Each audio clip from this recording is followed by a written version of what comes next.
19 பொதுக்காலம் 6ஆம் வாரம் புதன்கிழமை. புனித மார்க்கு எழுதிய நற்செய்தியிலிருந்து வாசகம். அதிகாரம் 8 வசனங்கள் 22 முதல் 26 வரை. அவர்கள் பெத்சாய்தா வந்தடைந்தார்கள். அப்பொழுது சிலர் பார்வையற்ற ஒருவரை இயேசுவிடம் கொண்டு வந்து அவரை தொடும்படி வேண்டினர். அவர் பார்வையற்றவரது கையை பிடித்து ஊருக்கு வெளியே அழைத்து சென்றார். அவருடைய விழிகளில் உமிழ்ந்து கைகளை அவர் மேல் வைத்து, ஏதாவது பார்க்கிறீர்களா என்று கேட்டார். அவர் நிமிர்ந்து பார்த்து, மனிதரை பார்க்கிறேன், அவர்கள் மரங்களைப் போல தோன்றுகிறார்கள், ஆனால் நடக்கிறார்கள் என்று சொன்னார். இயேசு மீண்டும் தன் கைகளை அவருடைய கண்களின் மீது வைத்தார். அப்போது அவர் நலமடைந்து முழு பார்வை பெற்று அனைத்தையும் தெளிவாக கண்டார். இயேசு அவரிடம் ஊரில் நுழைய வேண்டாம் என்று கூறி அவரை அவருடைய வீட்டிற்கு அனுப்பிவிட்டார். இது கிறிஸ்து வழங்கும் நற்செய்தி. கிறிஸ்துவே உமக்கு புகழ். சிந்தனை. வழக்கமாக ஒரே வார்த்தையில் அல்லது சிறு தொடுதலில் குணப்படுத்தும் இயேசு இன்று 2 கட்டமாக பார்வையற்ற மனிதனை குணப்படுத்துவது சற்று வித்தியாசமான ஒரு நிகழ்ச்சியே.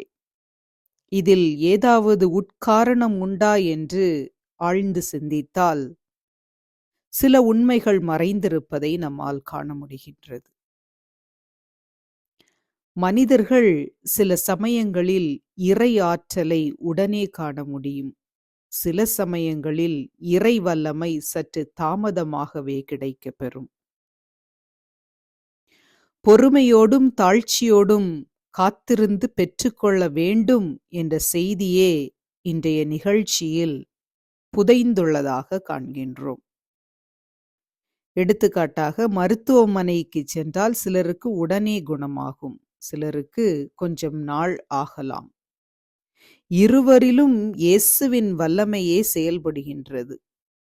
நம்முடைய நம்பிக்கையின் ஆழம் அகலத்திற்கு ஏற்ப, அருள்நிலைக்கு ஏற்றவாறு உடனேயோ அல்லது சற்று தாமதமாகவோ அந்த வேண்டுதல் நடைபெறலாம். இரண்டிலும் இறை ஆற்றலே செயல்படுகின்றது.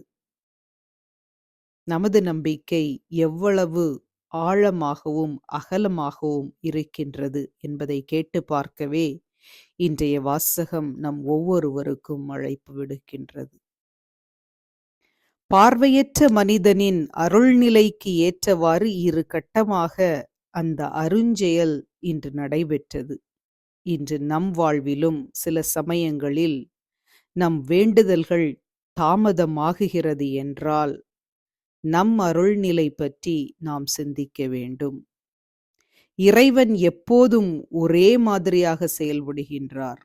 இறைவன் எல்லாருக்கும் ஒரே மாதிரியாகவே கருணை காட்டுகின்றார். அது 2ஆம், 3ஆம், 4ஆம் கட்டமாக நம்மை வந்தடைகிறது என்றால் நாம் நம் நம்பிக்கையை ஆழப்படுத்த, அகலப்படுத்த இன்று அழைக்கப்படுகின்றோம் என்பதே பொருள். எனவே நமது நம்பிக்கையை இன்னும் அதிகமாக்குவோம். கைமேல் பலன் விரைவில் கிடைக்கட்டும். ஜெபங்களும் வாழ்த்துக்களும். ஆமேன்.